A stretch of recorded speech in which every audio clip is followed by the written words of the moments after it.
ಶಿಗ್ಗಾವಿ ನನಗೆ ಮಾಹಿತಿ ಇಲ್ಲ. 3 ಉಪಚುನಾವಣೆಗಳಲ್ಲಿ ಬಿಜೆಪಿ ಹೀನಾಯ ಸೋಲನ್ನು ಅನುಭವಿಸಿದೆ.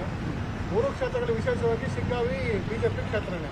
ಅದ್ರ ಬಗ್ಗೆ ತಮ್ಮ ರಿಯಾಕ್ಷನ್ ಏನು? ಚನ್ನಪಟ್ಟಣ ಹೊರತುಪಡಿಸಿ ಮಿಕ್ಕದ್ದು ಸೊಂಡೂರ್ದು ಶಿಗ್ಗಾವಿದು ನನಗೆ ಮಾಹಿತಿ ಇಲ್ಲ. ಇಲ್ಲಿ ನಾನು ಚನ್ನಪಟ್ಟಣಗೂ ನನ್ನ ಊರಲ್ಲ, ಚನ್ನಪಟ್ಟಣಕ್ಕೆ ಓಡಾಡುವಾಗ ಬಿಜೆಪಿಯವರು ಫೋನ್ ಮಾಡೋರು, JDSನವರು ಫೋನ್ ಮಾಡೋರು, ಎಲ್ಲ ಫೋನ್ ಮಾಡೋರು. ಅಲ್ಲ, ಪ್ರಚಾರಕ್ಕೆ ಅಂತಲ್ಲ, ನನ್ನ ಊರೇ ಅಲ್ಲ, ನನ್ನ ಊರು. ಅದಕ್ಕೆ ಹೋಗ್ತಾ ಇರ್ತೀನಿ, ವಾರಕ್ಕೆ 15 ಹೋಗ್ತಾ ಇರ್ತೀನಿ, ಬರ್ತಾ ಇರ್ತೀನಿ. ಅವಾಗ ಗುಣ ಪ್ರಕರಣ ಇರ್ಬೋದು ಅಥವಾ ಬೇರೆ ಬೇರೆ ಪ್ರಕರಣಗಳಲ್ಲಿ ಉಲ್ಲೇಖ ಮಾಡಿದ್ರು. ಅವೆಲ್ಲ ವಿಷಯಗಳನ್ನು ಮುಂದಿಟ್ಕೊಂಡು ಬಿಜೆಪಿ ಹೋರಾಟ ಮಾಡೋದು ವಿಫಲವಾಯ್ತಾ? 100% ನೋಡಿ, 100% ಫೇಲ್ಯೂರೇ.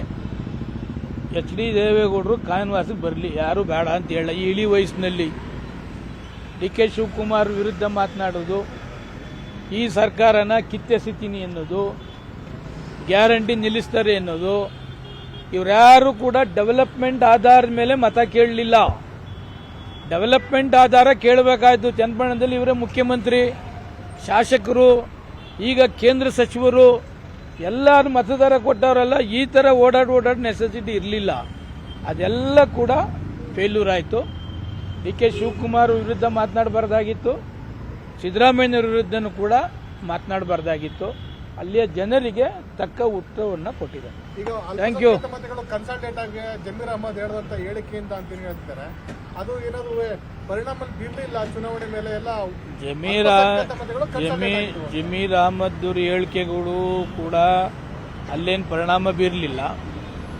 ದೇವೇಗೌಡರು ಹೇಳಿದಂಥ ಹೇಳಿಕೆಗೂ ಪರಿಣಾಮ ಬೀರಲಿಲ್ಲ. ಕುಮಾರಸ್ವಾಮಿ ಹೇಳಿದಂಥದಕ್ಕೂ ಪರಿಣಾಮ ಬೀರಲಿಲ್ಲ. ಇವರೆಲ್ಲ ಹತ್ರಲ್ಲ, ಅಲ್ಲಿ ಯಾವ ಕಣ್ಣೀರಿಗೂ ಕೂಡ ಕರಗಲಿಲ್ಲ. ಇವ್ರು ಹೇಳ್ತಿರಲ್ಲ, ಕಟ್ಟಕರಿಗೆ ಮಾತ್ರ ಕಣ್ಣೀರು ಬರೋದಿಲ್ಲ, ಇವ್ರಿಗೆ ಮಾತ್ರ ಅಂತದಲ್ಲ. ಅಲ್ಲಿಯ ಜನ ಎಲ್ಲ ಕರುಣೆ ಇರೋರೇ, ಚನ್ನಪಟ್ಟಣದಲ್ಲಿ ಇರೋರು.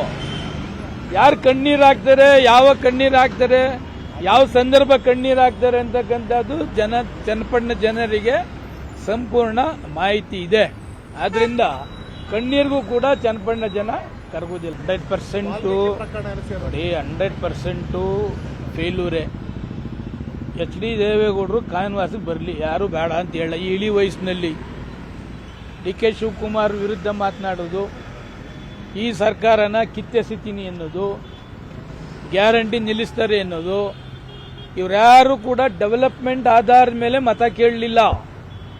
ಡೆವಲಪ್ಮೆಂಟ್ ಆಧಾರ ಕೇಳಬೇಕಾಯ್ತು. ಚನ್ನಪಟ್ಟಣದಲ್ಲಿ ಇವರೇ ಮುಖ್ಯಮಂತ್ರಿ, ಶಾಸಕರು, ಈಗ ಕೇಂದ್ರ ಸಚಿವರು, ಎಲ್ಲರೂ ಮತದಾರ ಕೊಟ್ಟವರೆಲ್ಲ ಈ ಥರ ಓಡಾಡ ನೆಸೆಸಿಟಿ ಇರಲಿಲ್ಲ.